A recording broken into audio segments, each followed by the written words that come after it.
شروع اللہ کا نام لے کر جو بڑا مہربان نہایت رحم والا ہے۔ پیش بینی کرنے والا، آنے والے حالات کو دیکھ لینے والا۔ To me he was a personal friend, philosopher and guide, and as such the main source of my inspiration and spiritual support۔ یہ کون کہہ رہا ہے؟ محمد علی جناح۔ وہ کوئی اس طرح کا آدمی نہیں تھا کہ جو لفاظی کرتا ہو، وہ ایک ایک لفظ جانچ کر تول کر بولنے والا شخص ہے، اس نے یہ کہا ہے۔ اور اس سے بھی آگے کی بات سن لیجئے۔ If I live to see the ideal of Muslim state being achieved in India, and then if I were offered to make a choice between the works of Iqbal and the rulership of that Muslim state, I would prefer the former۔ اگر ہم پاکستان حاصل کر سکے اور اس میں اگر موقع آیا اور مجھ سے کہا گیا کہ اب آپ کے پاس دو چوائسز ہیں، یا علامہ اقبال کے کلام کو قبول کر لیجئے اور یا اس ملک کی حکمرانی، تو میں علامہ اقبال کے کلام کو ترجیح دوں گا۔ پھر میں عرض کر رہا ہوں، یہ الفاظ کس کے ہیں؟ قائد اعظم کے۔ بلکہ ایک اور میں اس کو آپ کو سنانا چاہتا ہوں، ایک جملہ اور۔ In April 1936, I thought transforming the Muslim League, which was then only an academical institution, into a parliament of the Muslims of India. From that time to the end of his life, he, yani Iqbal, continued, he continued, Qaid Azam ne kaha, he continued, Iqbal stood as a rock by him. He was not only a great poet who had a permanent place in the history of the world's best literature, but he was also a very dynamic personality۔ بہرحال یہ پہلی بات تھی جو میں نے گنوائی ہے۔ دوسری بات جو نگاہوں سے بالکل پوشیدہ ہے، یہ بات بھی خفی ہے۔ اقبال کا انفلوئنس قائد اعظم پر یہ لوگوں کے ذہنوں میں نہیں ہے، جس کو میں چاہتا ہوں کہ واقعتاً سمجھا جائے، تاریخ کے آئینے میں دیکھا جائے۔ دوسری بات جو بالکل ہی خفی ہے، سن 32 سے 35 تک علامہ ایک ایسی جماعت قائم کرنے کی کوشش کرتے رہے جو اسلام کے احیاء اور اسلام کی نشت ثانیہ کا کام کر سکے۔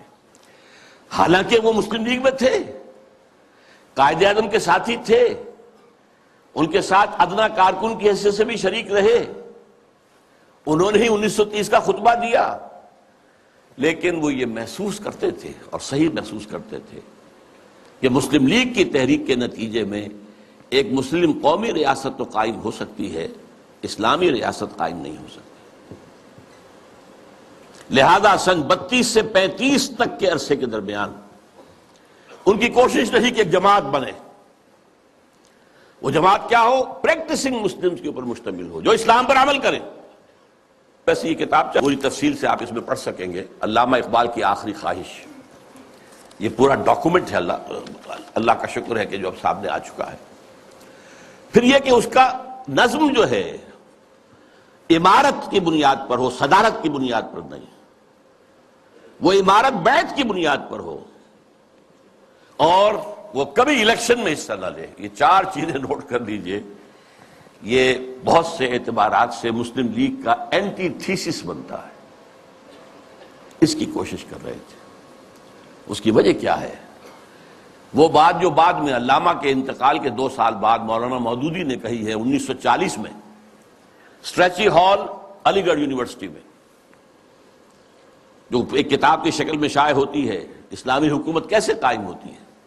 مین تھیم یہی تھا کہ مسلمانوں کی ایک قومی تحریک کی بنیاد پر ایک قومی ریاست تو وجود میں آ سکتی ہے، اسلامی نہیں آ سکتی۔ اس میں ہر طرح کا آدمی آ سکتا ہے، ہر کردار کا آدمی آ سکتا ہے، ہر شخص آ سکتا ہے، نمازی ہے یا نہیں ہے، روزہ رکھتا ہے یا نہیں رکھتا ہے، شاعر اسلام سے تعلق ہے یا نہیں ہے، قادیانی ہے یا کوئی اور ہے، کچھ ہو، کوئی بھی ہو، نام مسلمان کا ہونا چاہیے۔ مسلم لیگ کا تو معاملہ یہ تھا۔ اس سے ظاہر بات ہے اسلامی ریاست قائم نہیں ہو سکتی۔ یہ بات علامہ اقبال کے دل کی بات ہے. مولانا مودودی کو بلانے والے دکن سے علامہ اقبال تھے. مسلم نیشن ہوڈ کی بات جو 1930 میں علامہ اقبال نے کی تھی اپنے خطبے میں، اسے نہایت سلیس پیرائے کے اندر واضح کرنے والے علامہ مولانا مودودی تھے، مسئلہ قومیت کے نام سے. اسی آخری دنوں میں یہ جو نظمیں ان کی آئی ہیں جو 1935 کے بعد کہی گئی ہیں اور جو ان کی زندگی میں شائع بھی نہیں ہوئی، یہ ان کے زندگی بھر کے سوچ کا نچوڑ ہے. ظاہر بات ہے، جو میں نے کہا تھا کہ مفکر ہو، فلسفی ہو، اس کے فکر میں ارتقا ہوتا ہے، ارتقا ہوتے ہوتے وہ اپنی انتہا کو پہنچتا ہے. لہذا اقبال کے فکر کا ارتقا جو ہے وہ ان نظموں میں ہے کہ جو ان کے انتقال کے بعد شائع ہوئی ہیں. ارمغان حجاز ان کی زندگی میں شائع نہیں ہو سکی، چونکہ اس وقت تک اردو کی نظمیں تھیں بہت کم، علیحدہ کتابی شکل میں نہیں شائع کی گئی، بلکہ فارسی کے ساتھ ہی ملا کر اس کو فارسی اردو جمع کر کے شائع کیا گیا. اور دوسرے، جیسا کہ میں نے عرض کیا، انہوں نے ایک نئی نوجوانت کا جو ہے تصور پیش کیا اور کوشش کی کہ وہ قائم ہو جائے.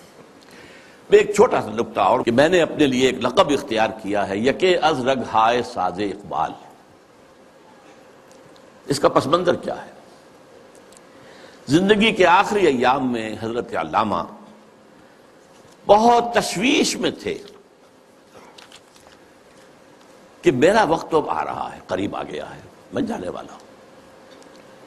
اور انہیں اپنے آس پاس کوئی آدمی ایسا نظر نہیں آ رہا تھا کہ جو ان کے اس مشن کو آگے لے کر بڑھ سکے.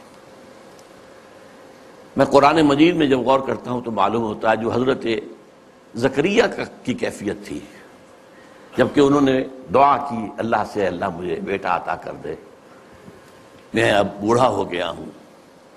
وَإِنِّي خِفْتُ الْمَوَالِيَ مِنْ وَرَائِي، اب میں جو موالی ہیں، میرے آس پاس ہیں، ارد گرد لوگ ہیں، رشتہ دار ہیں، ان سے تو مجھے اندیشہ ہے کہ وہ اس راستے پر نہیں چل پائیں گے. فَهَبْ لِي مِن لَّدُنْكَ وَلِيًّا، مجھے کوئی ولی عطا کر دے. اللہ نے پھر حضرت یحییٰ کی بشارت دی. یہ تشویش تھی جو علامہ اقبال کے ذہن میں تھی. آخری دنوں کے ان کے دو اشعار بہت مشہور ہیں، سرود رفت باز آیت کے نایت، نسیم از حجاز آیت کے نایت، سرآمد روزگار ای فقیر دیگر دانا راز آیت کے نایت. اچھا، دیگر دانا راز کے بارے میں ایک اور ان کی نظم جو ہے جو زبور عجم میں ہے، اس کا بھی مرکزی شعر یہی ہے. پہلا شعر بہت اہم ہے، اگرچہ میرے اس وقت کے موضوع سے متعلق نہیں ہے، لیکن میں اس کا ذکر کروں گا ضرور، اس لیے کہ علامہ کے بارے میں ایک عام غلط فہمی یہ ہے کہ وہ حضرت مہدی کے ظہور اور حضرت عیسیٰ کے نزول کے قائل نہیں تھے. ایسی بات غلط ہے. یہ زبور عجم کی نظم سنا رہا ہوں آپ کو. خضر وقت از خلوت دشت حجاز آید بروں، کارواں زی وادی دور و دراز آید بروں. یہاں حضرت مہدی کے لیے خضر وقت، اپنے وقت کا خضر، رہنما، وہ لفظ استعمال کیا ہے، مذہبی اصطلاح استعمال نہیں کی ہے. لیکن خلوت دشت حجاز سے برآمد ہوں گے. اس میں شیعہ سنی دونوں کنسپٹ جمع ہو گئے. شیعوں کے نزدیک ان کے 12ویں امام روپوش ہے، وہاں سے برآمد ہو جائیں گے. اور سنیوں کے نزدیک حضرت ام سلمہ رضی اللہ تعالی عنہ کی ایک روایت کے مطابق وہ روپوش ہوں گے، مکے میں چھپے ہوئے ہوں گے. تو یہ دونوں تصورات جمع ہو گئے. خلوت دشت حجاز، خضر وقت از خلوت دشت حجاز آیت بروں، کارواں زی وادی دور و دراز آیت بروں. قافلہ جو چلے گا وہ اس وادی دور و دراز سے، اس کون سی وادی؟ جہاں اقبال تھا. اور حضور کی حدیث ہے، یخرج ناس من المشرق یوطئون للمہدی، یعنی سلطان ہی، مشرق کے ایک ملک سے فوجیں آئیں گی جو حضرت مہدی کی حکومت کو قائم کریں گی، مضبوط کریں گی. اس حدیث کی تعبیر ہے کہ کارواں زی وادی دور و دراز آیت بروں. اب اس میں ایک درمیانی شعر بھی ہے، عمر حاضر کعبہ و بتخانہ می نالد حیات، تازہ بزم عشق یک دانائے راز آیت بروں. دانائے راز جو ہے وہ کوئی روز روز پیدا نہیں ہوتا. عمر نسل بعد نسل حیات انسانی جو ہے کعبہ اور بت خانے میں نالا کرتی رہتی ہے، فریاد کرتی رہتی ہے، فغاں کرتی، تب کہیں جا کر کوئی ایک دانائے راز برآمد ہوتا. تو دانائے راست تو اب تک کوئی اور نہیں آیا ہے اقبال کے بعد. اللہ چاہے گا تو وجود میں آ جائے گا، ابھی تک تو نہیں آیا.